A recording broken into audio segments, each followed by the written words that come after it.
موتیوں کا ہار۔ پرانے وقتوں کی بات ہے، ایک گاؤں میں ایک بیوہ اپنی بیٹی افشاں اور بیٹے افتخار کے ساتھ ایک چھوٹے سے گھر میں رہتی تھی۔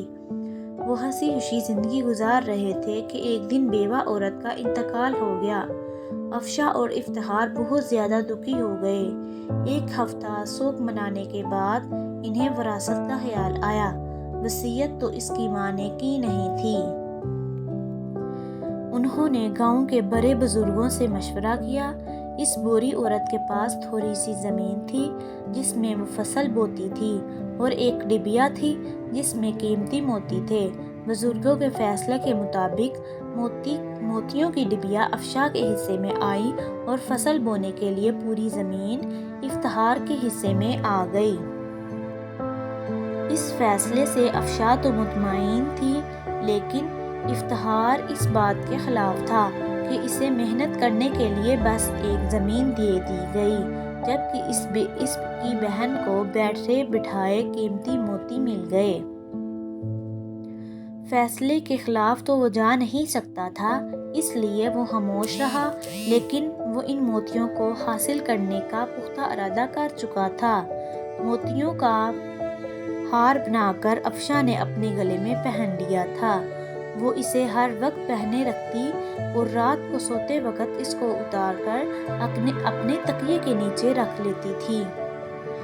ایک رات جب افشاں اپنے کمرے میں سو رہی تھی، افتخار دبے قدموں اس کے کمرے میں داخل ہوا اور موقع دیکھ کر تکیے کے نیچے سے وہ ہار اٹھایا اور گاؤں سے دور جا کر جنگل میں ایک درخت کے نیچے مٹی میں دبا دیا، تاکہ کچھ دن بعد جب یہ معاملہ تھم جائے گا تو وہ اسے نکال کر بیچ دے گا۔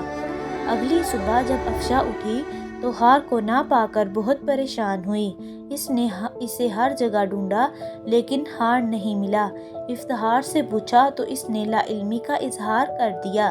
اب تو وہ اور بھی پریشان اور فکر مند ہو گئی۔ اس نے گاؤں میں اعلان کروایا کہ جو شخص اس کا ہار لا کر دے گا وہ اس سے شادی کرے گی۔ گاؤں کے بہت سارے نوجوان اس سے شادی کرنا چاہتے تھے۔ اس ملک کا شہزادہ ارسلان ان دنوں بھیس بدل کر رعایا کا خیال رکھنے کے لیے اس گاؤں میں آیا تھا۔ وہ شہزادہ بہت ایماندار اور عقل مند تھا۔ اسے افشاں کا ہار گم ہونے کا پتہ چلا۔ ایک آدمی سے اس نے سارا ماجرا پوچھ لیا۔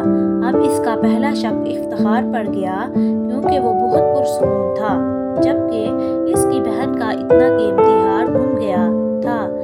پریشان تو اسے بھی ہونا چاہیے تھا۔ شہزادے نے افشاں کی مدد کرنے کا فیصلہ کیا، اس لیے وہ واپس محل نہیں گیا، گاؤں میں ہی رک گیا۔ رات کو افتخار اس ہار کو نکالنے کے لیے جنگل کی طرف جانے لگا۔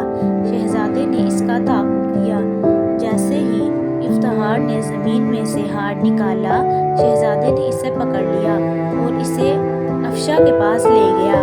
شہزادے نے اس کو سارا واقعہ بتایا کہ وہ اس ملک کا شہزادہ ہے۔ وہ افتخار کو سزا دینا چاہتا ہے، لیکن افشاں نے منع کر دیا۔ شہزادہ افشاں کی اس رحم دلی سے بہت متاثر ہوا۔ اپنی بہن کا یہ حسن سلوک دیکھ کر افتخار نے شرمندہ ہو کر بہن سے معافی مانگ لی۔ افشاں نے اسے معاف کر دیا۔ اپنے وعدے کے مطابق افشاں نے شہزادے سے شادی کر لی اور اس کے ساتھ محل چلی گئی۔ افتخار اب اسی چھوٹی سے گھر میں رہتا تھا اور اسی زمین پر کام کرتا تھا، اور شہزادہ ارسلان اور شہزادی افشاں ہنسی خوشی زندگی گزار رہے تھے۔